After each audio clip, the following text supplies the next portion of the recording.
वंदे आत्म दोस्तों, वाक्षी के समृद्ध बात विजन के अंतर्गत मैं वरुण कुमार आपका हार्दिक अभिनंदन करता हूं। आज की इस वीडियो में हम जानेंगे नवजात शिशु मतलब पहले दिन से लेकर 1 साल तक की अगर उम्र होती है बच्चे की, नवजात शिशु की, किन किन बातों का ध्यान रखना चाहिए, क्या उसका लाइफस्टाइल प्लान किस तरह से हमें करना चाहिए।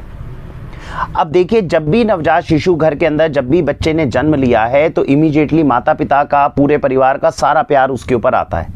और भारतीय संस्कृति में क्या है कि अगर हम किसी से भी प्यार करते हैं, उसके प्रति अपना लगाव दिखाना चाहते हैं तो किस तरह दिखाते हैं, इसको खिलाओ, कितनी चीज़ें खिला सकते हैं। जीवन का ये पड़ाव ऐसा होता है जिसमें आप खिलाने से बच्चे के प्रति अपना प्यार नहीं दिखा सकते, क्योंकि बच्चा इतना छोटा है कि उसकी डाइट भी नहीं है और वो ज़्यादा चीज़ें खा नहीं सकता। तो आज की इस वीडियो में मैं बताऊंगा कि अगर आप अपने बच्चे से प्यार करते हैं, नवजात शिशु से प्यार करते हैं, पहले 1 साल तक, जन्म लेने से 1 साल तक की कौन सी ऐसी महत्वपूर्ण क्रियाएं हैं जो आपको करनी चाहिए, जिससे आने वाले जीवन में बच्चे की नींव को आप मजबूत कर रहे हैं। बच्चा जीवन के अंदर कितना आगे जाकर यशस्वी होगा, कितनी उसमें बल प्राप्त वो करेगा, कितना बौद्धिक बल होगा, इसकी नींव रखने का कार्य करते हैं आप पहले साल में। तो आज की इस वीडियो में समझेंगे कि कौन कौन सी ऐसी चीजें हैं जो हमें अपने नवजात शिशु के बारे में ध्यान रखनी चाहिए। सबसे पहले डिस्क्रिप्शन के अंदर ध्यान रखना है आपको, याद रखिएगा, माँ और बच्चा दोनों बहुत इंपॉर्टेंट है। और ये सीरीज जो है, इसकी हमने शुरुआत करी थी कि प्रेग्नेंट होने से, महिला के प्रेग्नेंट होने, माँ के प्रेग्नेंट होने से 1 साल पहले तैयारी शुरू कर देनी चाहिए आपको, अगर आप अपने बच्चे का ध्यान रखना चाहते हैं तो। और इसके अंदर हम वो वीडियो भी बना चुके हैं कि 1 साल पहले आपको किस तरह का डाइट प्लान रखना चाहिए, प्रेगनेंसी के दौरान क्या रखना चाहिए, लैक्टेशन, जब माँ दूध पिला रही है बच्चे को तो माँ की डाइट क्या होनी चाहिए, इस पर ऑलरेडी वीडियोस बन चुकी हैं। तो आज वाले में अगर आप ये वीडियो देख रहे हैं कि बच्चे की पहले दिन से हम 1 साल तक की केयर करें, तो याद रखिएगा कि माँ का डाइट बहुत इंपॉर्टेंट है। और उसका लिंक आपको डिस्क्रिप्शन में दिया गया होगा कि लैक्टेशन के दौरान जब माँ बच्चे को दूध पिला रही है तो उसका डाइट प्लान कैसा होना चाहिए, उस लिंक को पहले देख लीजिए, क्योंकि माँ के दूध से ही बच्चे तक न्यूट्रिशन सबसे ज़्यादा जाना है। और माँ को अगर हमने न्यूट्रिशन नहीं दिया तो बच्चे के लिए ये सारी चीज़ें जो मैंने रखी हुई हैं ये इतनी महत्वपूर्ण नहीं है। सबसे ज़्यादा इसमें महत्वपूर्ण ये है कि माँ जो दूध बच्चे को पिला रही है, उस दूध में कितनी ताकत है, वो तब आएगी जब माँ में ताकत होगी। तो इस वीडियो को देखने से पहले डिस्क्रिप्शन में जाकर पहले वो वीडियो देखिए जो लैक्टेशन के ऊपर हमने बनाई है कि माँ का डाइट प्लान क्या होना चाहिए। वो वीडियो अगर आपने देख ली है तो अब हम समझते हैं पहले दिन से लेकर आगे तक की 1 साल के लिए बच्चे के लिए हमें क्या क्या चीज़ें करनी है जिससे हम नींव को मजबूत करें। जब माँ प्रेग्नेंट थी उस समय पर अगर हो सके तो घर में कम से कम 21 दिन तक अग्निहोत्र यज्ञ जरूर करिए। और मैं इसका साक्षी हूं, जब मेरे घर में बच्चे ने जन्म लिया तो बच्चे की जब माँ प्रेगनेंसी थी तब माँ के होते हुए, माँ सोती थी, माँ उठती भी नहीं थी सुबह, लेकिन सूर्य उदय के समय मैं उसी रूम के अंदर अग्निहोत्र यज्ञ करता था। ईश्वर की दया से 21 दिन किया है, मैं आपको बता नहीं सकता उसका कितना पॉजिटिव इम्पैक्ट बच्चे के ऊपर है।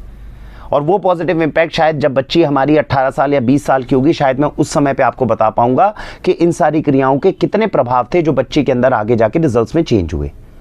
तो डिस्क्रिप्शन के अंदर मैंने आपको अग्निहोत्र यज्ञ की वीडियो भी दूंगा, उसको भी ज़रूर चेक करिएगा। अगर माँ प्रेगनेंसी के दौरान है तो जिस तरह हमारे शास्त्रों में बताया गया कि अभिमन्यु के ऊपर प्रभाव पड़ा था, जो अर्जुन ने चक्रव्यूह की सारी बात कही थी, उसी प्रकार से घर के वातावरण को इतना पॉजिटिव कर देता है अग्निहोत्र यज्ञ क्रिया।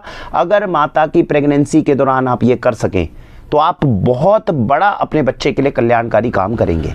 और इसकी अवधि कम से कम 21 दिन होनी चाहिए। पूरी प्रेगनेंसी के दौरान अगर इंसान कर ले, सूर्योदय सूर्यास्त दोनों तरफ कर ले, तो उसका तो कहना ही क्या। तो एक तो चीज़ पहली आपने सीखी कि अग्निहोत्र यज्ञ अगर आप ये वीडियो प्रेगनेंसी के दौरान देख रहे हो तो कम से कम ज़रूर करो। अब बच्चे ने जन्म ले लिया, फिर दोबारा 21 दिन के लिए आप कर सकते हो, क्योंकि अब जो प्रभाव है वो बच्चे के ऊपर अग्निहोत्र यज्ञ का बहुत अच्छा पड़ेगा। तो बच्चे के जन्म के बाद 21 दिन का व्रत लेके कम से कम अग्निहोत्र यज्ञ 21 दिन के लिए ज़रूर करिए।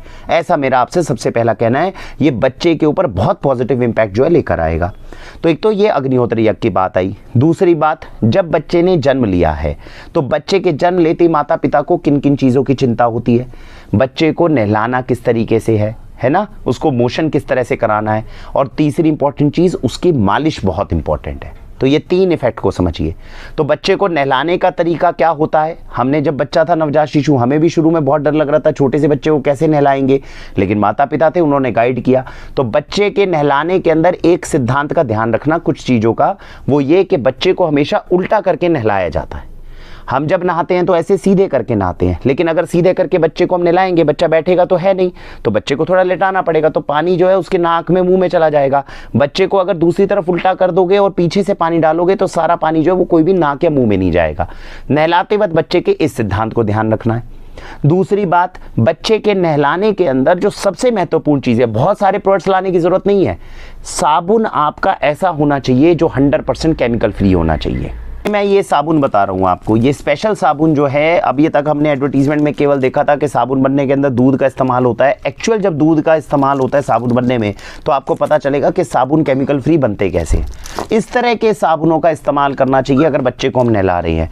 वैसे तो कहा जाता है कि बच्चे को नहलाने के लिए जो है आप दूध का, दही का, इन सारी चीज़ों का इस्तेमाल कर सकते हैं। थोड़ा सा वो प्रैक्टिकली हम लोगों के लिए पॉसिबल नहीं है, मैं भी अपनी बच्ची के केस में कर नहीं पाया था। फॉर्चुनेटली मेरे पास केमिकल फ्री साबुन थे तो मैंने उनका यूज़ करके देखा, 7 महीने बहुत अच्छे बच्ची के गुजरे। सबसे अच्छी बात ये होती है साबुन का, अगर हम केमिकल फ्री साबुनों का इस्तेमाल करें तो बच्चे के शरीर पे ड्राइनेस नहीं आती है, ये एक बहुत इंपॉर्टेंट चीज़ है। तो इसीलिए आप साबुनों का चुनाव जो है वो अच्छे से करें, क्योंकि बच्चे को नहलाने के एक साबुन ही ज़रूरी है, अलग अलग नहीं। ये नहीं कि बॉडी वॉश भी ला रहे हैं, शैम्पू भी ला रहे हैं, ज़रूरत नहीं है। छोटा सा बच्चा है, क्या शैम्पू अलग करोगे, क्या साबुन अलग करोगे, उसी साबुन से बच्चा नहा लेगा, लेकिन कम से कम साबुन अच्छी क्वालिटी का ले लें, ऐसा मेरा आपसे अनुरोध है। नहलाने के अंदर आपको 2 बातें इंपॉर्टेंट पता चली, एक तो बच्चे को उल्टा करके नहलाना है, दूसरी बात जो भी पानी का टेम्परेचर है वो ना बहुत ज़्यादा गर्म ना बहुत ज़्यादा ठंडा, इस बात का भी ध्यान रखना है। बिल्कुल ल्यूकवार्म पानी जो होना चाहिए जिसको अगर आप हाथ डालें तो ना तो ठंडे की बहुत ज़्यादा फीलिंग आए ना गर्म की, इस तरह के पानी का ही इस्तेमाल करना चाहिए। बच्चे की मालिश सबसे ज़्यादा महत्वपूर्ण है, बच्चे के स्नान से ज़्यादा महत्वपूर्ण है बच्चे की मालिश। तो डिस्क्रिप्शन के अंदर हमने बच्चे को कैसे नहलाना है उसकी वीडियो भी बनाई हुई है, और बच्चे को मालिश किस तरीके से करनी है उसकी वीडियो भी बनाई हुई है। अब आप कहेंगे मालिश के लिए तेल कहाँ से आए, वैसे तो हम कोशिश कर रहे हैं कि जो गौशालाओं के अंदर अच्छे मसाज ऑयल बन सकें। कंपनीज हमें देती है, हम कंपनीज से लिया हुआ मसाज ऑयल देते नहीं, क्योंकि हमें पता है कि वहाँ पे जो है थोड़ा कमर्शियलिज्म ज़्यादा है, वहाँ से वो तेल की ताकत बनाई नहीं जा सकती। तो यूजुअली जो बच्चे के लिए हम तेल लेकर आते हैं वो गौशालाओं से लाते हैं। तो गौशाला में हालांकि हम निवेदन कर रहे हैं, गौशाला में अच्छा तेल बनता है, उन्होंने अभी बनाना बंद कर दिया, मैं उन्हें दोबारा कह रहा हूं कि बन जाए। अगर इस तरह का तेल उपलब्ध ना हो तो ध्यान रखना, सरसों का तेल और तिल का तेल ये दोनों बहुत बढ़िया है। गर्मी का टाइम है, थोड़ा सरसों के तेल से आप कर लो, नहीं तो तिल के तेल के साथ में करो। अगर सर्दियों का टाइम है तो तिल के तेल में। और इनफैक्ट सर्दियों के अंदर अगर आप तेल का इस्तेमाल कर रहे हैं और ठंड बहुत ज़्यादा है या आप ठंडे इलाके में अगर हैं, तो हमारे घर में हमारे पूर्वजों ने जो बताया उसको हमने किया। तिल के तेल को हमने लहसुन, गार्लिक और अजवाइन के साथ पकाया, और इस वक्त पिछले 2 महीने से हमारे बच्चे की मालिश जो है उस तेल से हो रही है, उससे उस तेल की तासीर गर्म हो जाती है। लेकिन तिल के तेल को अजवाइन और लहसुन के साथ जब आप पकाएंगे, कब, केवल जब बहुत ठंडा मौसम है। गर्मियों का मौसम है तो प्लेन आप सरसों का तेल ले लो, लेकिन उससे बच्चे की मालिश अच्छे से करो। उनसे कोशिश करिए कि डायपर का इस्तेमाल केवल तब करें जब कहीं बाहर जा रहे हैं और थोड़ी देर के लिए करिए। बच्चे के लिए पजामिया या इस तरह से जो होते हैं वो अपने रखने चाहिए और फ्रीक्वेंटली चेंज करना चाहिए। इस तरह की कोशिश अपने को करनी है। जिस बच्चे के शरीर पे आप मालिश अच्छे से कर रहे हो, उस बच्चे को आगे जाके, ये जो हम जाते हैं डॉक्टर के पास, बहुत फालतू की चीज़ है जिसके लिए हमें जाना पड़ता है कि बच्चे को बेबी रैशेस हो गए, डायपर रैशेस। माता पिता की केवल नेग्लिजेंस और केवल हम इस चीज़ का ज्ञान नहीं है, इसके कारण हम बच्चे को इतनी खामखा में विकार जो है वो पैदा करते हैं। नहीं तो बच्चे की अगर आप हर रोज़ तेल से मालिश कर रहे हो, बच्चे को वेल वेंटिलेटेड कपड़े पहनाने चाहिए। कोई भी कपड़ा ऐसा ना हो जो बहुत ज़्यादा टाइट हो। केवल सर्दियां हैं तो एक अलग बात है, सर्दियों में भी मैं आपको एक बात बता दूं, सर्दियों में बच्चे को अगर कपड़ा हम पहनाते हैं तो जैसे ये सीने का हिस्सा है, यहाँ पर आपको जो कॉटन होती है, रुई, जैसे यहाँ पे मैंने स्वेट शर्ट पहनी है, अंदर की तरफ अगर रुई लगा दी जाए, है ना, रुई जो होती है उसको थोड़ा सा आपने बड़ा करके वो लगा दी, बच्चे को ठंड नहीं लगेगी। तो कपड़े पहनाने का तरीका बच्चे का ध्यान रखना है। गर्मी के अंदर कुछ बाहर दिखावा नहीं है, बच्चे को कम से कम कपड़े रखिए। कॉटन कपड़ा होना चाहिए, सूती कपड़ा होना चाहिए और लूज होना चाहिए। अगर बच्चे को ऐसा कपड़ा है गर्मी के अंदर और बच्चे की मालिश रोज होती है, बेबी रैशेस होंगे नहीं बच्चे को। क्योंकि तेल रहता है, तेल जो है शरीर के ऊपर नहाने के बाद की जरूरत नहीं है, नहाने से पहले भी अगर आप हर रोज तेल लगाते हो, बच्चे के शरीर के ऊपर इतनी तरावट रहती है कि इतनी जल्दी उसको रैशेज नहीं होते, और बच्चा अगर गीला भी होता है तुरंत आपने चेंज कर दिया, बच्चे को सुखा दिया। इस चीज का ध्यान रखना है। और डायपर्स बच्चों को ज्यादा ना पहनाइए, ये नुकसान करते हैं।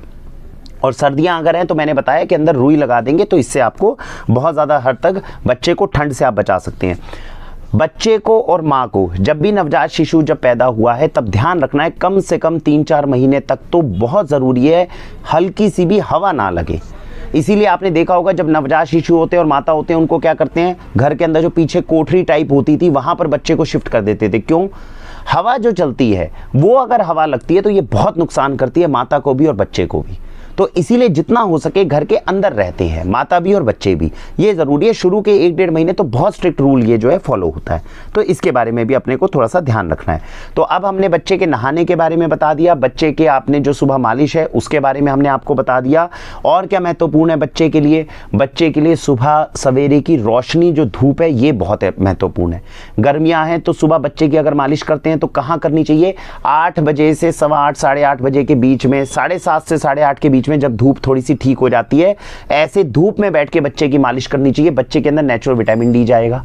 माता पिता को सुबह का ये आधा 1 घंटा जरूर निकालना चाहिए बच्चे के लिए मालिश के दौरान। तो धूप में बैठ के मालिश अगर गर्मियों का टाइम है, सर्दियों का टाइम है तो अंदर, लेकिन अंदर आपने थोड़ा हीटर चला लिया अपने कमरे के अंदर और वहां पर बच्चे की मालिश करी, ये जरूरी है। मालिश करने में किन नियमों का ध्यान रखना है? मालिश करते वक्त बच्चे को दूध पीने से, जब भी आप मालिश करो कम से कम उससे आधे घंटे पहले और आधे घंटे बाद तक बच्चे को दूध नहीं पिलाना। दूसरी बात, आधे घंटे पहले तक आधे घंटे बाद तक बच्चा जो है नहाया ना हो।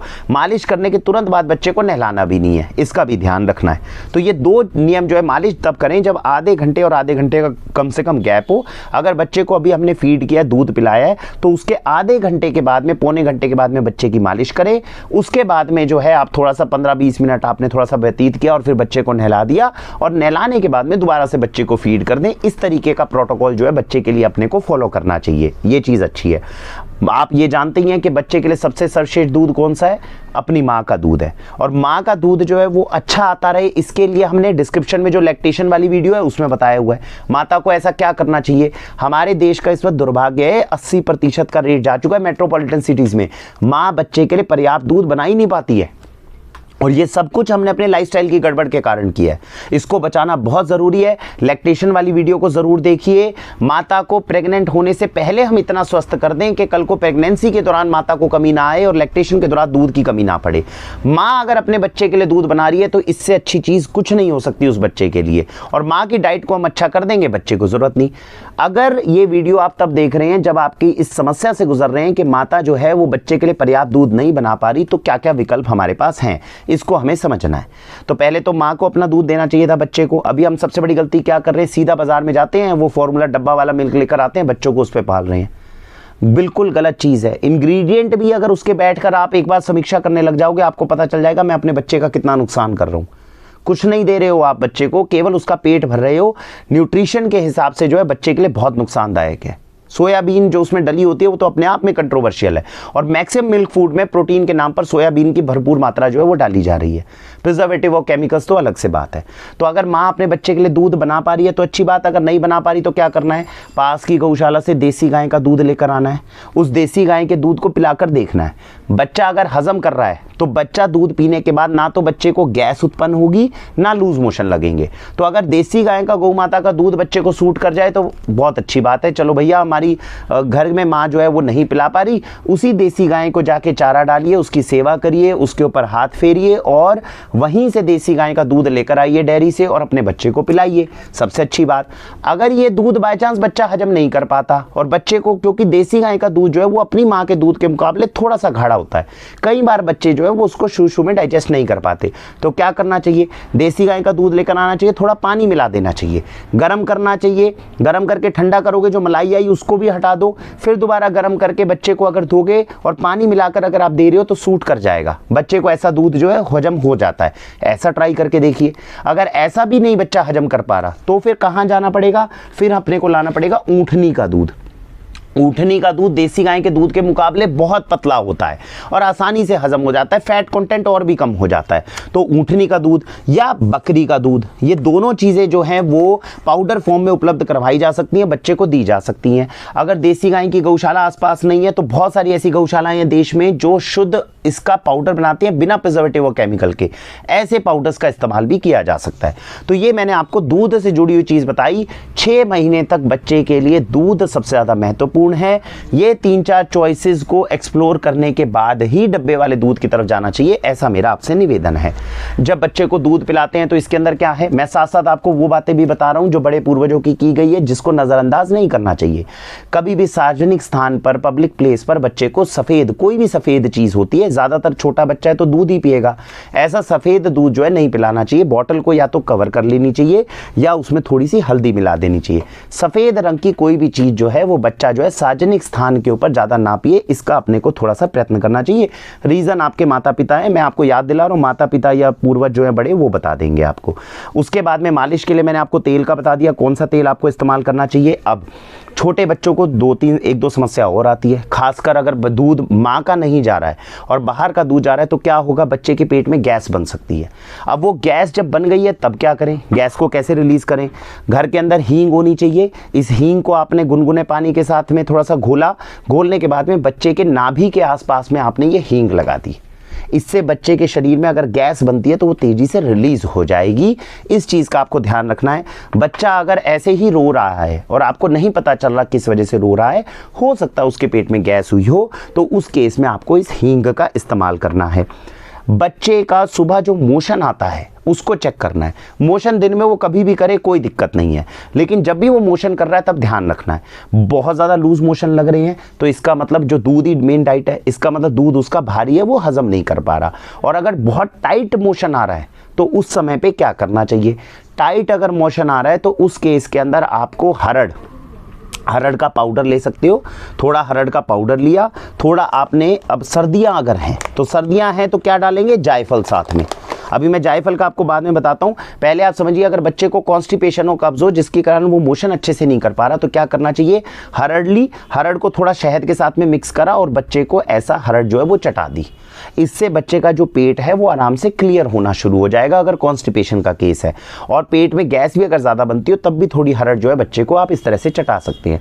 हल्के से शहद के साथ में थोड़ी हरड़ है, उसको डोज कैसे फिक्स करोगे, पहले दिन थोड़ी सी, जैसे मतलब नाम मात्र की जैसे हरड़ है, थोड़ी शहद के साथ में लगा कर देखा, अगले दिन सुबह मोशन ठीक हुआ, क्या नहीं हुआ तो थोड़ी सी हरड़ और बढ़ा दी, थोड़ी सी हरड़ और बढ़ा दी। अलग अलग बच्चों में अलग अलग क्वांटिटी जो है इसकी मैच करेगी। थोड़ी से शुरुआत कर दी और अपने आप देखना है कि बच्चे को उतनी हरड़ देनी है जितने में बच्चा जो है मोशन जो है आसानी से रिलीज कर ले। बच्चे का मोशन, बच्चे का जो यूरिन है, उससे हम बच्चे की हेल्थ को बहुत अच्छे तरीके से पता भी कर सकते हैं, इस बात का ध्यान रखना है। तो ये आपको शहद तक आ गया। अब मैंने आपको बताया जायफल की क्या इंपॉर्टेंस है। जायफल की इंपॉर्टेंस हो जाती है सर्दियों में। अब जैसे मैंने बताया कि हरड़ है, हम अपनी बच्ची में क्या, अगर कई बार कॉन्स्टिपेशन या इस तरह की मोशन में दिक्कत आए तो हरड़ को शहद के साथ जब पीसते हैं तो साथ में जायफल भी घिस देते हैं। नटमेग क्या होता है, थोड़ी गर्म तासीर का होता है, इससे ठंड के अंदर बच्चे को सर्दी लगने के चांसेस जो है वो कम हो जाते हैं। तो ये भी आपको पता चल गया। अब इसके बाद में आता है 2 सबसे इंपॉर्टेंट चीज़ें। ये है बहुत इंपॉर्टेंट चीज़ है जिसके बारे में आपको नेट को एक्सप्लोर करना चाहिए। इसके ऊपर मैं अलग से 1 घंटे की वीडियो बना सकता हूँ और उसको मैं कभी समय मिलेगा तो पूरा बनाऊंगा। बहरहाल आप इतना केवल समझ लीजिए कि बच्चे को जो हम पहले समय पे घुट्टी देते थे, जो जैसे ही बच्चा जन्म लेता था तो थोड़ा सा शहद चटाते थे, उस क्रिया को स्वर्ण प्राशन कहा जाता है। हमारे पूर्वज क्या करते थे, वो ऐसा हनी बच्चे को चटाते थे जिसमें सोने की भस्म होती थी। इसके फायदे क्या है, स्वर्ण प्राशन अगर बच्चे को 6 महीने तक, शुरू के जन्म से लेकर 6 महीने तक, अगर हर रोज की इसके अंदर, मैं आपको दिखा देता हूं ये क्या चीज होती है, इसकी 5-5 बूंदे जो हैं अगर आप बच्चे को चटा देंगे तो बच्चे का बौद्धिक बल बहुत बढ़ेगा, बच्चा कल को बलशाली भी होगा और बच्चे के अंदर, शरीर के अंदर बहुत ज़बरदस्त अच्छी ताकत है जो आपको मिलेगी। ये जैसे बॉटल है, अब इसमें क्या है, शहद है, तो जमा हुआ होगा, जमा हुआ है तो इसको क्या करना चाहिए, गर्म पानी की कटोरी में रखोगे, थोड़ा सा मेल्ट हो जाएगा। मेल्ट होने के बाद क्या करना है, ये ड्रॉपर है, ड्रॉपर से आपने भरा और 5 बूंद जो है वो बच्चे के मुँह में डाल दी। शहद है, बच्चा आराम से चाट लेगा, लेकिन इस शहद के अंदर जो सबसे महत्वपूर्ण चीज़ होती है वो होती है सोने की भस्म। और बच्चे को शुरू के जन्म से लेकर 6 महीने तक अगर ये सोने की भस्म जो शहद के साथ में हल्की हल्की मात्रा में दी जाए, हर रोज दी जाए, तो ये बच्चे के लिए अत्यंत लाभकारी है। हमारे बड़े पूर्वज जो पहले थे वो इसको मंत्रों के साथ में बच्चे को देते थे और इसीलिए बच्चों का बौद्धिक बल बहुत मजबूत होता था। तो आप इस चीज़ को ज़रूर एक्सप्लोर करें। हालांकि इसके बारे में इतनी साइंस है, इसके बारे में इतना विज्ञान है जानने के लिए, जो मैंने अभी बताया कि जब तक हम 1 घंटे की वीडियो नहीं बनाएंगे तब तक आपको इसकी एग्जैक्ट ताकत मैं बता नहीं पाऊंगा। लेकिन ये बहुत कारगर चीज़ है जिसको आपको नेट के ऊपर भी सर्च करना चाहिए और बच्चे में उपयोग करना चाहिए। मुझे जब मेरी बच्ची 5.5 महीने की हो गई तब मुझे इसके बारे में पता चला, मैंने तभी तुरंत इसको शुरू किया। अब मैं ये सोचता हूँ कि अगर जन्म से ही मैं बच्चे को देता तो और ज़्यादा, जितना अच्छा गुण बच्चे के अंदर आए हैं, और ज़्यादा मैं लाभ जो है इससे ले सकता था। मैंने सामने जो है ये वेपराइजर रखा है, देखिए क्या होता है। अब गर्म पानी की कटोरी है, अब चल रहा है ठंडा, जब मैं ये वीडियो बना रहा हूँ तब सीज़न है दिसंबर का, रात को इतनी ठंड है कि गर्म पानी की कटोरी आप इतना अपने कमरे में लेकर आओगे और इसको रखोगे तब तक वो पानी ठंडा होने लग जाता है। और कई कई बार तो ऐसा होता है हमने रखा, थोड़ा सा भूल चूक हुई और इतने के अंदर दोबारा जम गया, तो परेशानी आती है। तो हमने क्या इसका प्रैक्टिकल रीज़न निकाला, ये वेपराइज़र होता है। ये वेपराइज़र किस काम आता है, जैसे घर में सर्दी जुकाम हुई तो तब आप ये इस तरह से लगाकर इस पे लेते हो। हमारे घर में ये वेपराइज़र रखा है, इसको हमने अपने बिस्तर के साथ लगा रखा है। तो हम क्या करते हैं, इसमें बॉटल को इस तरह से लगा दिया और इसको अब क्या है, पानी, इसको डायरेक्ट आप हीट के ऊपर गर्म नहीं कर सकते हो, डायरेक्ट आप बर्नर पे गर्म नहीं कर सकते। अब पानी की भाप बनती है, ये पिघल जाता है, पिघलने के बाद में आपने ड्रॉपर में भरा, ड्रॉपर वो थोड़ा गर्म होगा, हल्का सा हमें फूंक मार के ठीक कर देना चाहिए उसका टेम्परेचर, और फिर बच्चे के मुंह में 5 बूंद इसकी डालनी चाहिए। हर रोज़ जो है आप सुबह, जैसे आप थोड़ा बच्चे से पहले उठ जाते होंगे या बच्चा आपको जल्दी उठा देता होगा, जैसे ही बच्चा उठा है तभी आप उसके मुंह में डाल सकते हैं। लेकिन स्वर्ण प्राशन डालने के कम से कम आधे घंटे तक दूध नहीं पिलाना। तो ये थोड़ा सा सामंजस्य आपको बनाना होगा। हम यूजुअली क्या करते हैं कि बच्चा अगर सुबह 6-7 बजे उठता है तो अगर रात को जैसे ही आँख खुलती है, क्योंकि पास में वेपराइज़र है तो इसमें गर्म हो जाता है, गर्म होने के बाद में आपने करके और रात को ही बच्चे के मुंह में जो है थोड़ा सा डाल दिया, बच्चा फिर से सो गया और सुबह जब उठता है तो वो दूध पी लेता है। तो इस तरीके से जो है बच्चे की आप ये थोड़ा सा सामंजस्य आपको बिठाना होगा। लेकिन स्वर्ण प्राशन जो है वो बच्चे को कम से कम 6 महीने तक अपने को लगातार देना चाहिए और ये बच्चे के लिए बहुत ज़्यादा लाभदायक है।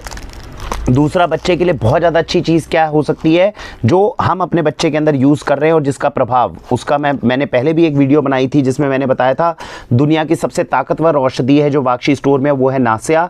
नाक के अंदर अगर बच्चे को ये 2-2 बूंदें डाली जाए, ये बहुत अच्छी है। अब देखिए सर्दी का टाइम है, बच्चे को आप दवाइयाँ नहीं दे सकते, आपको पूरी सर्दी ये कोशिश करनी होगी कि बच्चे को ठंड ना लगे। अब बच्चे को ठंड ना लगे, उसमें मैंने अभी तक वीडियो में क्या क्या बताया, जायफल घिस के शहद के साथ दोगे तो ठंड लगने के चांसेस कम। बच्चे को ठंड लगने के लिए हमेशा ध्यान रखिएगा, शरीर में 3 अंग है, 3 जगहें हैं जहां से बच्चे को ठंड लगती है। एक सिर, तो बच्चे को टोपी जरूर पहनानी है, टोपी ऐसी जो बिल्कुल कान को कवर करके रखे, तो ये बहुत जरूरी है। दूसरा, सीना, जहां से ठंड लग सकती है, तो मैंने क्या बताया, अंदर रुई लगा देनी चाहिए। कपड़े के अंदर अगर हम रुई लगा देंगे तो बच्चे को सीधा सीने के ऊपर जो है ठंड नहीं लगेगी। तीसरा सबसे इंपॉर्टेंट, बच्चे के पैरों के अंदर जुराबों का होना, सॉक्स का होना, मोजों का होना, ये बहुत जरूरी है। यही 3 वो हिस्से होते हैं जो अगर आपके कवर्ड हैं तो आपको इतनी जल्दी ठंड नहीं लगती है, और बच्चे के केस में यही ध्यान रखना है। अब नाक के अंदर अगर हम बच्चे की ऑयलिंग कर दें, जो देसी गाय का पंचगव्य है उससे 2-2 बूंदे डाल दें, इससे 2-3 फायदे। एक तो बच्चे का मस्तिष्क जो है वो शुरू से बौद्धिक बल बहुत अच्छा होगा। दूसरी बात, बच्चे को सर्दी जुकाम इतनी जल्दी नहीं होगा। ईश्वर की दया से ये पहली सर्दी है बच्चे की, देखिए बच्चे की उम्र 6 महीने है लेकिन ये पूरी सर्दियां गुजर गई, बच्चे को हमने जुकाम नहीं होने दिया। ये हमारी सबसे बड़ी उपलब्धि है कि बच्चे को इतनी ठंड के अंदर, जब हमें भी जुकाम हो रहा था बीच में, एक बार 2-2 बार, अभी तो कोरोना भी चल रहा है ओमिक्रॉन वगैरह, हालांकि वो बच्चे को इतना इफेक्ट नहीं करता, ये भी अच्छी बात है, लेकिन बच्चे को इस इन्फेक्शन से बचाने के अंदर इसकी बहुत महत्वपूर्ण भूमिका है। तो हम रात को, जैसे मैंने बताया, स्वर्ण प्राशन की 5 बूंद बच्चे के मुंह में डाल देनी चाहिए। ऐसे ही बच्चे की नाक के अंदर 2-2 बूंद जो है इसकी नास्या की डाल देनी चाहिए। गर्म करने का वही तरीका है। ये भी क्या होता है, ये सीधी कांच की बोतल होती है और मैंने आपको बहुत सुलभ तरीका बताया, इस तरह वेपराइजर अपने बाजू में होना चाहिए, उसकी गर्म भाप से ये गर्म हो गया, गर्म होने के बाद ड्रॉपर से लिया, 2-2 बूंद नाक में डाली, वापस इसको रख दिया और बच्चे को आपने बिल्कुल आसान तरीके से बच्चे को जो है नास्या और स्वर्ण प्राशन का लाभ आपने पहुंचा दिया। तो अभी तक आप समझ गए होंगे कि छोटे बच्चों के लिए क्या क्या चीज़ें ज़रूरी है। तो ये मैंने आपको मेन चीज़ें बताई हैं जो 6 महीने तक का, जब तक का आपका बच्चा होता है, उसकी केयर करने का क्या तरीका है। ठंड में भी और गर्मियों में भी इन चीज़ों का अपने को ध्यान रखना चाहिए। अब आता है 6 महीने के बाद में बच्चा खाना खाना शुरू करेगा, थोड़ा भोजन शुरू करेगा। भोजन हमें बच्चे को कैसा देना है? भोजन हमें बच्चे को ऐसा देना है जो बिल्कुल सेमी सॉलिड हो, सॉलिड फूड वो नहीं खा सकता। 6 महीने तक केवल माँ का दूध पीता है। माँ का दूध हो, गाय माता का दूध हो, ये दूध पिया उसने, 6 महीने जैसे होने लगेंगे तब वो थोड़ा थोड़ा सूप पीना शुरू करेगा। अब आती है दूसरी समस्या कि बच्चे को खिलाने में क्या खिलाएं। अभी तक मॉडर्न ज़माने में हम गलती क्या कर रहे हैं, बच्चे को बाजार के मिल्क फूड लेकर आते हैं, मिक्स करते हैं और खिला देते हैं। उस मिल्क फूड में कौन सा अनाज है, क्या प्रिजर्वेटिव है, क्या केमिकल है, सोचने का ही समय नहीं है। तो कहाँ से नींव मजबूत होगी। अब सोचिए, घर के अंदर मैं आपको आज की रेसिपी में बताऊंगा कौन कौन सी चीज़ें, जितना हो सके अपने बच्चों के लिए घर में अपनी चीज़ें बनाइए। आपकी आंखों के सामने बनेंगी, चीज़ें शुद्ध होंगी, बच्चों में बल जाएगा। बाजार में आप मेरे से भी मंगवाओगे तो मैं भी इतनी अच्छी चीज़ आपको बनाकर नहीं दे सकता जितनी आप खुद अपने बच्चों के लिए बना सकते हो। तो क्या क्या चीज़ें जो बच्चों के लिए कर सकते हैं?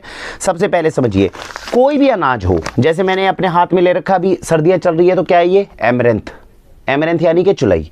अब गर्मियों में खाने के अनाज कौन से हैं? गर्मियों में खाने के लिए होता है जौ, सबसे अच्छा अनाज। तो जौ, जिसे बारले बोलते हैं। तो क्या करना चाहिए? बच्चे का फूड तैयार करने का सबसे अच्छा तरीका बता रहा हूं आपको। बच्चे का फूड कैसे तैयार होता है? जौ लिया आपने, जौ लेके उसको अच्छे से भून लीजिए, समझ गए? कढ़ाई के अंदर भून लीजिए। भून भून के जब आप उसको अच्छे से कर देंगे, आप उसको क्या कहते हैं, उसे सौटे कहते हैं। तो ये कर दिया आपने। करने के बाद में अब आप उसे जो है अपने ग्राइंडर के अंदर मिक्स कर दीजिए, तोड़ दीजिए, बिल्कुल क्या बन गया? पाउडर। ये पाउडर आप दूध के साथ में मिक्स करते जाएंगे। तो मिक्स करते करते क्या बन गया? घर का सेरेलैक। इसी के अंदर अगर गर्मियां हैं तो थोड़ी सी खांड डाल दो, सर्दियां हैं तो गुड़ या गुड़ का पाउडर, जैगरी पाउडर डाल दो। तो कितना अच्छा मीठा सेरेलैक आपके घर के अंदर तैयार हो गया। इसी चीज को बड़े पूर्वज पहले क्या करते थे? पानी के साथ में सूजी को पकाते जाओ तो क्या बन गया? हलवा बन गया। ऐसा हलवा बना के बच्चे को खिला दो। दूध के साथ में इसको पका देते थे तो दूध वाली चीजें बन जाती थी। घर के अंदर ये सेरेलैक बन सकते हैं हमारे, और कितनी आसानी से बन सकते हैं, कोई रॉकेट साइंस नहीं है। 2 रुपए सस्ते बनेंगे, अच्छे बनेंगे, आंखों के सामने बनेंगे, बच्चे का घर का सेरेलैक तैयार हो गया। इतनी मुश्किल चीज है क्या? तो ये ऐसे करते नहीं, हम कोशिश नहीं कर रहे, करके देखिए। ड्राई फ्रूट्स हो गए, आपने बादाम डाला ग्राइंडर के अंदर, आपने उसके अंदर थोड़ा सा अखरोट डाल दिया, थोड़े से मखाने डाल दिया, आपने पीस दिया उसको अच्छे से, थोड़े से सीड्स हो गए, पंपकिन सीड हो गया आपका, सनफ्लावर सीड हो गए आपके, है ना, उसके बाद में मस्कमेलन सीड हो गए आपके, खीरे के बीज हो गए, तरबूज के बीज हो गए, कितने ताकतवर बीज हैं, डाल दो ग्राइंडर में, घुमा दो, इसको पाउडर बन गया। इनको पाउडर को मिक्स कर दो। मिक्स करके अगर आप दूध के साथ में पकाओगे, इसको पका पका के आपके घर की मील तैयार होगी कि नहीं होगी? बच्चे के लिए आसान सा काम है, कर सकते हैं। और ऐसा करके बच्चे को अपने घर में खीर टाइप बनाकर बच्चे को खिलानी है। सेमी सॉलिड फूड बच्चे को ऐसा खिला दो तो बच्चे की अपनी डाइट तैयार हो गई। 6 महीने से 1 साल तक के बच्चे के लिए कोई बाजार से उत्पाद लाने की जरूरत नहीं है, अपने घर के अंदर आप बच्चों के लिए बना सकते हो। दूसरी बात, वेजिटेबल्स हैं।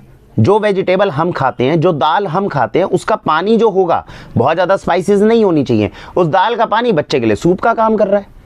मिक्स वेजिटेबल्स आप बच्चे के लिए बना रहे हो, मिक्स वेजिटेबल्स जो घर के अंदर बना रहे हो, उसका जो सूप होगा, दाल का पानी जो है, वो बच्चे के लिए दाल का पानी बन गया। ये बच्चे का फूड हो गया। तो 6 महीने से 1 साल के लिए मेरे पास बहुत कॉल्स आते हैं, भाई साहब क्या दें बच्चे को, कुछ भेज दो। और मैं हमेशा यही कहता हूँ, भाई घर में चीजें बन रही है, यही तो सूप पिलाना है। द ओनली डिफरेंस इज आप सॉलिड खाना खा रहे हो, उसका जो ऊपर का तरल पदार्थ है वो बच्चे का फूड है। इतना सा बेसिक साइंस है। मिलेट्स के दलिए, मिलेट्स का कितनी सारी चीजें जो हम बताते हैं, मिलेट का दलिया आपने बनाया, अपने लिए बनाया, उस दलिए का जो ऊपर पानी टाइप हुआ सेमी सॉलिड, वो सॉलिड जो बिल्कुल लिक्विड टाइप हुआ, वो बच्चे के लिए सूप का काम कर रहा है। उसी सूप के अंदर देसी गाय का बिलोना घी, उसी वेजिटेबल सूप के अंदर शुद्ध देसी गाय का बिलोना घी हल्का सा डाल देंगे, बच्चे को दे देंगे, तो क्या फायदा? एक तो बच्चे के अंदर शुद्ध देसी गाय का घी जाना शुरू हो गया। कौन सा घी देना चाहिए? बिलोना पद्धति का घी। घी के भी हमने 3-4 प्रकार बताए हुए हैं, डिस्क्रिप्शन में वीडियो लिंक दे दूंगा, उसको भी देखिए। जो बिलोना पद्धति का घी होता है, जो 1600 से 2000 रुपए केजी तक का जो घी आता है आपका, अच्छा, ऐसे घी का आधा 1 चम्मच डालकर बच्चे को जो है, और आपको इस तरह की रेसिपी उसको देनी चाहिए। उससे क्या फायदा होगा? बच्चे को कॉन्स्टिपेशन भी नहीं होगा, और वो जो लिक्विड डाइट जो बच्चे की जा रही है, उसके अंदर से बच्चे के शरीर में घी भी थोड़ा थोड़ा जाना शुरू हो गया, बच्चा हजम करना शुरू कर देगा। तो ये तरीका है जिसको अपने को अपनाना चाहिए। अब अगर इन केस आप ये कहते हैं कि भाई साहब आपकी बात सही है, लेकिन घर में बनाने का समय ही नहीं है, नहीं बना पा रहे घर के लिए, कुछ नहीं कर पा रहे हैं, बस आप चीज़ ऐसी अच्छी सी दे दो जिसके अंदर जो है मिक्स करके बच्चे की डाइट जो है वो तैयार हो जाए। अगर आप ऐसी चीज़ कहते हैं तो फिर मैं आपको 2 चीज़ें बताता हूं जो हमने कोशिश करके जो अपने बच्चे के लिए हम उपयोग कर रहे हैं। ये होता है मिलेट हेल्थ मिक्स। दक्षिण भारत के अंदर बहुत सारी विमेन एंटरप्रेन्योर्स हैं जो गाँव के अंदर बैठ के क्या कर रही हैं, वो क्या कर रहे हैं, मिलेट्स लेते हैं, सारी तरह की दालें हो गई है ना, उसके बाद ड्राई फ्रूट्स हो गए, इन सबको भिगो के थोड़ा स्प्राउट करके सुखाकर अच्छे से पाउडर इसका मिक्स करके बना दिया। 350-400 रुपए के आसपास आधा किलो के अंदर आता है। मार्केट में मिलने वाले जितने भी ये हेल्थ फूड्स के नाम पर कमर्शियलिज्म है उससे बहुत अच्छी चीज़ है जो ये गृहिणियाँ बनाती हैं। ऐसी चीज़ ले ली। अब इसका सबसे अच्छा फायदा क्या है, इसको आप दूध के साथ में अच्छे से मिक्स करते जाओ, थोड़ा सा जैगरी पाउडर, सर्दियाँ हैं तो जैगरी पाउडर, गर्मी है तो थोड़ी खांड डाल दिया, बच्चे का मिल्क फूड तैयार, बच्चे को खिला दो। ये वाक्षी न्यूट्रिशनल पाउडर, इसकी डिस्क्रिप्शन में आपको दूंगा कि कैसे बनता है ये ड्राई फ्रूट्स के साथ में और इन सारी चीज़ों के साथ सीड्स वगैरह मिक्स करके हम खुद अपने घर में बनाते हैं। ऐसी चीज़ बनाकर बच्चे को अच्छे से आपने मिक्स करके बच्चे की आपने खीर टाइप बनाई, बच्चे को आपने खिला दी। ये तो हमने अभी 2 दिन पहले अपने बच्चे के अंदर ट्राई करना शुरू करा है, बहुत बढ़िया और सही चीज़ बनती है। और अभी तक हमारे घरों के अंदर जो था, ये गलती हमारे माता पिता भी कर रहे थे, वो क्या कर रहे थे, बिस्किट को दूध के साथ मिक्स करके दे रहे थे। वो तो तुरंत हमने लॉजिक लगाया, हमने कहा क्या बेवकूफ़ी है ये, मैदे वाले बिस्किट को दूध के अंदर वो मिक्स करके बच्चे को दे रहे हो आप, क्या शरीर में ताकत जाएगी। इमीडिएटली 2 चीज़ थी, समझदारी थोड़ी सी लगाई, बट वो कह रहे यार बहुत अच्छा है, ये तो बहुत अच्छा बच्चा पी रहा है, बहुत अच्छा खा रहा है। कहाँ तो बिस्किट का मैदा था और कहाँ बस सोचो ड्राई फ्रूट्स हैं, मखाने हैं और सीड्स की ताकत है, दोनों का कोई मेल है। तो ये समझदारी है, हल्की सी जो बच्चे की नींव को मजबूत करने में बहुत महत्वपूर्ण भूमिका निभा देगी। तो ये मैंने आपको बताया जो 6 महीने के आसपास से 7-8 महीने का अगर बच्चा है उसके लिए ये फूड आ गया। अब बच्चा थोड़ा 8 महीने से 1 साल की तरफ चलेगा, आपको लगता है कि नहीं थोड़े बहुत दांत आने लग गए, बच्चा कुछ खाना चाहता है, क्या खाना चाहता है, हल्का सा, अब क्या कर रहे थे हम लिक्विड डाइट पे थे, हल्का सा उसको सेमी सॉलिड की तरफ ले आइए। अब अगर बच्चा जो है वो 9 महीने से आपको लगता है 1 साल की तरफ आ रहा है, 1.25 साल की तरफ आ रहा है, बच्चा थोड़ा थोड़ा लिक्विड से सॉलिड डाइट की तरफ जा रहा है, तो अब क्या कर सकते हो। अच्छा, कई लोगों ने हमें ये भी बताया कि सर एप्पल का है जो वो पल्प वगैरह फ्रूट्स के हैं वो दे दें क्या। बहुत ज़्यादा ठंडी का समय होता है तो फ्रूट मत खिलाइए बच्चे को। अभी दिसंबर जनवरी का टाइम चल रहा है, इस टाइम पे अगर हम बच्चे को फ्रूट मैश कर करके खिलाएंगे, पहले ही ठंडी तासीर, फ्रूट की तासीर ठंडी होती है, आप गर्मी में खिलाओगे बच्चे को लाभ करेगा। बहुत ज़्यादा ठंडे समय में ठंडे फ्रूट्स नहीं खिलाने चाहिए, मैक्सिमम फ्रूट्स की तासीर ठंडी होती है। तो ये चीज़ अपने को उस समय पे समझनी चाहिए। अपने को ड्राई फ्रूट्स के पाउडर करके दूध के साथ मिक्स करके ऐसी ऐसी चीज़ें देनी चाहिए बच्चे को जो गर्मी वाली हो। तो एक तो ये लॉजिक समझ लें। अब बच्चा अगर 9 महीने से 1 साल तक है, फ्रूट्स को आप मैश करके, गर्मियों का थोड़ा सीजन है तब आप उसके मैश करके वो बच्चे को दे दो। फ्रूट्स को आपने पल्प को जो है उसको मैश कर दिया और कर दिया। आजकल बहुत सारी रेसिपीज आती हैं, फ्रूट के साथ कुछ भी मिक्स करे जा रहे हैं, फ्रूट के साथ दूध भी मिक्स कर रहे हैं, पानी भी मिक्स कर रहे हैं, मत करिए। फ्रूट्स के साथ कभी भी कुछ भी मिक्स नहीं होता। घर के अंदर एप्पल होगा, पपीता होगा, ऊपर से दूध डाल के शेक बनाने की कोशिश करेंगे, मत करिए, डोंट ट्राई दिस। इसका कोई लॉजिक नहीं होता। फ्रूट्स जो हैं वो केवल अकेले दिए जाते हैं। आप फ्रूट्स को मैश करके फ्रूट के जूस टाइप बनाकर गर्मियों में दोपहर के समय में बच्चे को 12-1 बजे देते हो, कोई दिक्कत नहीं है। ठंड के समय में अगर इसके साथ उल्टे सीधे प्रयोग करेंगे फायदा नहीं करता बच्चे को। तो एक तो ये ध्यान रखना है। दूसरी बात, हल्का सा सेमी सॉलिड खा रहा है, सर्दियों का थोड़ा सा टाइम है तो क्या खिला सकते हैं, खजूर। खजूर को बिल्कुल आपने ऐसे ऐसे मैश कर लिया, आपने निकाल लिया, उसके अंदर से सीड निकल गया, अब वो जो है खजूर ये खिला सकते हैं बच्चे को, थोड़ा थोड़ा बच्चा अगर खाने लगे तो। और बच्चा 1 साल 1.25 साल का जैसे होने लग जाए तो मोरिंगा प्राश, इसकी वीडियो भी मैं आपको डिस्क्रिप्शन में दे रहा हूं। जितनी जल्दी हम अपने बच्चे को मोरिंगा प्राश के ऊपर डाल देंगे, जिसकी रेसिपी हम 3-4 साल से कोशिश कर रहे थे कैसे इस बच्चे को खिलाएं, क्या कुछ करें, लेकिन जितनी जल्दी कल को मेरा बच्चा 1.25 साल 1.5 साल का होगा, मैं उसे मोरिंगा प्राश पे डाल दूंगा, तो मैं आपको बोल रहा हूं आजीवन अपने बच्चे को कभी मैं आयरन की, कैल्शियम की डेफिशिएंसी के लिए डॉक्टर्स के पास नहीं लेके जाऊंगा। और इस प्रयोग को करने में हम कामयाब हुए। डिस्क्रिप्शन में लिंक है। आपके बच्चे की 1 साल से 1.25 साल 1.5 साल से ऊपर की उम्र हो गई, मोरिंगा प्राश की वीडियो को देखिए, घर में बनाइए उसके लिए, और घर में बनाकर बच्चे को जो है इस तरीके से देने की कोशिश करिए। मेरे हिसाब से जितनी चीज़ें हमने आपको बताई हैं, अगर इस तरीके से हम अपने बच्चे में अच्छी अच्छी चीज़ें उनको खिलाएंगे, अच्छी अच्छी चीज़ों का ध्यान रखेंगे, तो बच्चे को एक तो आप जो मातृत्व की और पिता होने की जो भावना है वो और ज़्यादा सुदृढ़ होती है। आपको एक अंदर से गिल्ट फीलिंग नहीं रहती कि हम तो कुछ जानते ही नहीं, बच्चे के लिए कुछ कर नहीं पा रहे। बहुत कुछ बच्चे के लिए हम कर पाते हैं और बच्चा सच में बहुत अच्छा आता है और बच्चे के अंदर भावनाएं बहुत अच्छी आती है। मैं आपको बता नहीं सकता जितनी चीज़ें 6 महीने के लिए हमने करके देखी, उसका कितना पॉजिटिव प्रभाव है जो बच्चे के लिए हम करने में कामयाब हुए। और मेरी इच्छा है शायद आप भी ये सारी चीज़ें जानकर अपने बच्चों के लिए बहुत अच्छा कुछ कर सके। बच्चे केवल आपके परिवार के नहीं, पूरे देश का आधार हैं, नींव हैं ये आने वाले कल के लिए। अगर हमने शुरू के 3-4 साल 5 साल बच्चों के साथ में इस तरह की मेहनत कर ली, इस तरह की समझदारी हमने दिखा दी, तो आगे तो वृक्ष जो है वो 10-12 साल के बाद बच्चे वही करेंगे जो उनके मन में है। हमें केवल इस टाइम पे उन्हें अच्छे से अच्छे संस्कार देने की कोशिश करनी है। तो ऐसा प्रयत्न अगर हम करते हैं तो हमारा देश जो है वो भी बहुत बढ़िया समृद्धशाली होगा, और हमारे परिवार के अंदर भी जो खोया हुआ हमारा वैभव है, भारतीय संस्कृति में इतना ज्ञान है, उसको धीरे धीरे करके हम दोबारा सम्मिलित करना शुरू कर देंगे। इसी आशा के साथ भारत वंदे मातरम।